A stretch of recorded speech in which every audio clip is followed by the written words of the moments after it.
You think you know what happens behind those heavy steel doors. You've read the files. You've seen the redacted documents leaked on the dark web, but you don't know the smell.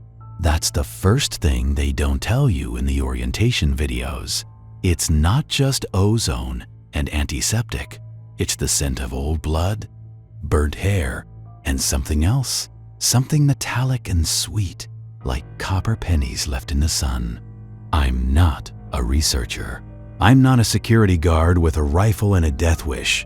I'm the guy who mops the floor after the containment breach is over. I'm the janitor at Site 19, and I've seen things the O5 Council is too afraid to look at directly. They sit in their high towers making decisions about reality itself, but they don't walk the halls at 3 a.m. when the lights flicker and the shadows start to detach themselves from the walls. I do, and I'm here to tell you that the monsters aren't just in the cells. Some of them are walking around in lab coats. Let's talk about the hierarchy here. At the top, you have the O5 Council. 13 individuals. Maybe no one knows for sure. They are the faceless gods of this foundation. Below them, the site directors, the researchers, the D-class personnel who are essentially disposable test subjects. And then, at the very bottom, invisible to almost everyone, is the maintenance staff. We are the ghosts of Site 19. We have clearance levels that barely allow us to breathe the same air as the anomalies, yet we are everywhere.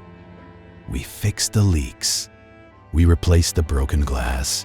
We scrub the biohazard stains out of the concrete. And because we are invisible, people talk around us. Researchers forget I'm there when they're discussing the latest failure in Containment Chamber 4. Security guards complain about the nightmares they have after a shift in the deep storage sector. I listen. I always listen, because knowledge is the only weapon I have.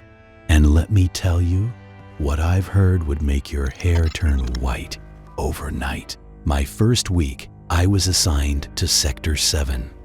Low-risk anomalies, mostly objects that change color when you look at them, or books that whisper when you close them. Easy money, I thought. I was wrong. On my third night, I was buffing the floors outside Dr. Aristorn's office. He was a senior researcher, brilliant but erratic. I heard him talking to someone, but when I peeked through the blinds, he was alone. He was staring at a mirror, not just any mirror. It was an anomaly we kept in storage, a reflective surface that showed you not your current self, but the version of you that made all the wrong choices. Aristorn was weeping. He was begging the reflection for forgiveness, and then the reflection smiled. It wasn't Aristorn's smile. It was too wide, too many teeth. The glass cracked, not from the inside, but from the outside. Shards flew out, slicing into his cheek. He didn't flinch. He just kept talking. I dropped my buffer. The noise snapped him out of it. He looked at me, his eyes hollow, and said, "It knows what you did, janitor. It knows." I ran. I didn't stop running until I hit the decontamination chamber. I never went back to Sector 7. After Sector 7, I was moved to heavy containment. This is where the real nightmares live. The Euclids and the Keters. The things that can kill you with a thought, a glance, or a whisper. My job here was different. I wasn't just cleaning, I was disposing. When a D-class terminates during a test, someone has to clean up the remains. It's not like cleaning up a spill at a cafeteria. The bodies, they change. Sometimes they fuse with the floor. Sometimes they turn into ash that smells like sulfur. One time, I was cleaning up after a test with SCP-682, the hard-to-destroy reptile. You've heard of it. The thing that hates all life. The test had gone wrong. The containment acid had splashed everywhere. I was scrubbing the walkway, wearing a hazmat suit that felt like a coffin. I saw a piece of the reptile's flesh, no bigger than a fingernail, twitching on the grate. I reached for it with my tongs. It moved fast. It latched on to the metal.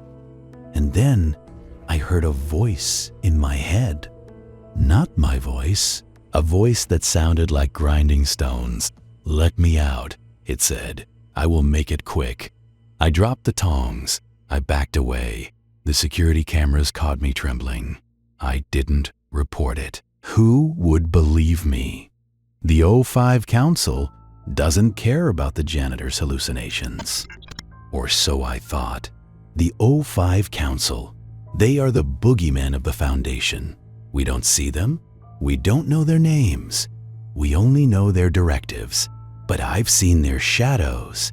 Literally, there's a wing of Site 19 that doesn't appear on any map. Sector 0, it's where the O5s convene. Or so the rumor goes.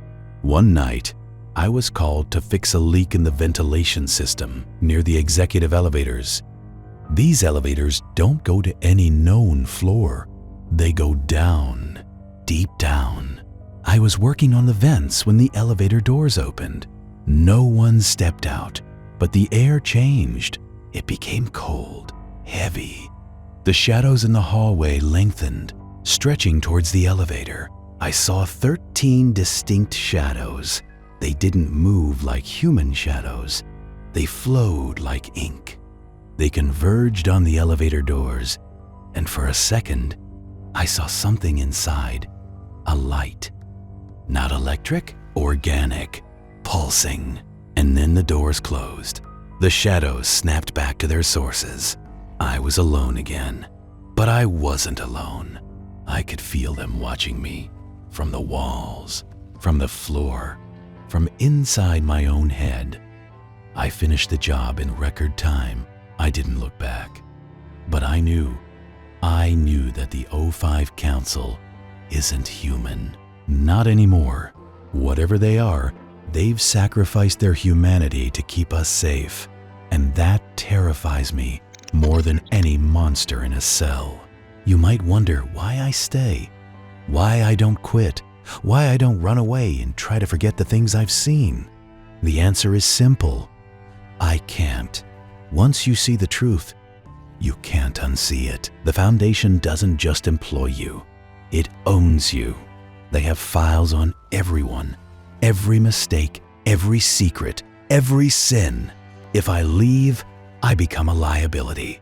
And liabilities are terminated. But there's another reason. I stay because I'm useful. I'm the eyes and ears on the ground. I see the cracks in the containment before the researchers do. I hear the whispers in the walls. I know which guards are bribable and which researchers are losing their minds. I'm part of the immune system of Site 19. Without me, the infection would spread. So I'm up. I scrub. I listen. And I wait because I know that one day the containment will fail. Not a small breach, a total collapse. And when that happens, the O5 Council won't be able to save us. The monsters will walk the earth, and I'll be the one holding the mop, standing between humanity and the abyss. It's not a heroic role. It's not glorious, but it's mine. Let me tell you about the night the lights went out. It wasn't a power failure. It was a suppression. Something in the lower levels had awakened. Something old. The emergency lights kicked in, bathing the site in a bloody red glow. The alarms were silent. That was the worst part. Silence. Absolute, deafening silence. I was in the break room, drinking bad coffee. The door locked automatically. I was trapped. I could hear breathing on the other side of the door. Not human breathing. Wet, ragged gasps. I grabbed my mop handle. It was the only weapon I had. The breathing got closer. I could smell it, rotting meat and ozone. The door handle jiggled. Then a voice, "Open the door, janitor." It was my supervisor, but it wasn't his voice. It was layered, like multiple people speaking at once. "We need to talk." I didn't open the door. I backed into the corner. I watched the door bend. The metal groaned. Fingers, long black fingers, started to pierce through the steel. They weren't trying to open the door. They were trying to get in. I closed my eyes and recited the Foundation Creed. Secure, contain, protect, over and over. When I opened my eyes, the door was intact. The breathing was gone. The lights came back on. My supervisor was standing there looking confused. "Why are you on the floor?" he asked. I didn't answer. I just went back to work. But I know what I saw, and I know it's still down there, waiting. There are rules for janitors, unwritten rules. Rule 1. Never look directly at SCP-173. You know the statue, the one that moves when you blink. Researchers have protocols. We have instincts. If you're cleaning near its chamber, you keep your eyes on the floor. You listen for the sound of stone scraping on concrete. If you hear it, you freeze. You don't blink, you wait for security to arrive. Rule 2. Never enter a containment cell unless it's been cleared by 2 separate security teams. Even then, you check the corners. Anomalies like to hide.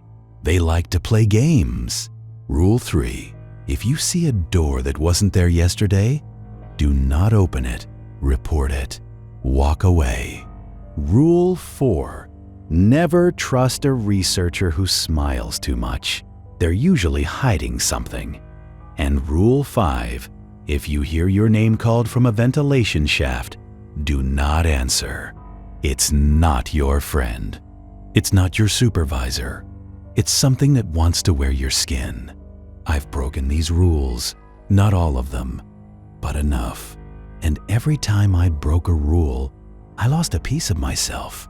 I'm not the same man who started this job. I'm harder, colder. I see the world differently. I see the cracks in reality. And I know that the Foundation is just holding back the tide with a spoon. I've seen the O5 Council's fear. It's not a public thing. It's not in the reports. It's in the small moments. I was cleaning the observation deck of SCP-096, the shy guy. You know the story. If you see its face, it hunts you down. No matter where you are, no matter how far you run. I was wiping down the glass. The containment cell was empty. 096 was out on a test. I looked at the monitors. I saw the footage of the test. I saw the face. Just for a second, a glitch in the feed. I felt a chill run down my spine. I waited for the rage. I waited for the scream, but nothing happened. I was safe, or so I thought. Later that day, I saw a member of the O5 Council. I didn't see his face. He was wearing a mask, but I saw his hands. They were shaking. He was holding a cup of coffee, and his hands were shaking so hard, the coffee spilled. He was terrified, not of 096, but of something else, something that made 096 look like a pet dog. I realized then that the O5 Council isn't in control. They're barely holding on. They're managing a disaster that's already happened. We're just living in the aftermath, and I'm the one cleaning up the mess. There's a rumor about a janitor who disappeared. His name was Miller. He worked in bioresearch. He was a good guy, quiet, kept to himself. One day, he just didn't show up for his shift. No resignation letter, no notice, just gone. The official story was that he transferred to another site. But I knew better. I found his mop bucket in the storage closet. It was still wet, and inside the bucket, there was a note written in shaky handwriting. They're not anomalies. They're us. I took the note. I read it. And then I burned it because I knew what it meant. The anomalies aren't alien. They aren't monsters from another dimension. They're what happens when humans play God. They're our sins made flesh. And Miller had figured it out. He had seen something he shouldn't have, and the Foundation made him disappear. Just like they'll make me disappear if I talk too much. But I'm talking now because I'm tired. I'm tired of the lies. I'm tired of the fear. And I'm tired of cleaning up after people who think they're better than me. They're not. They're just more afraid.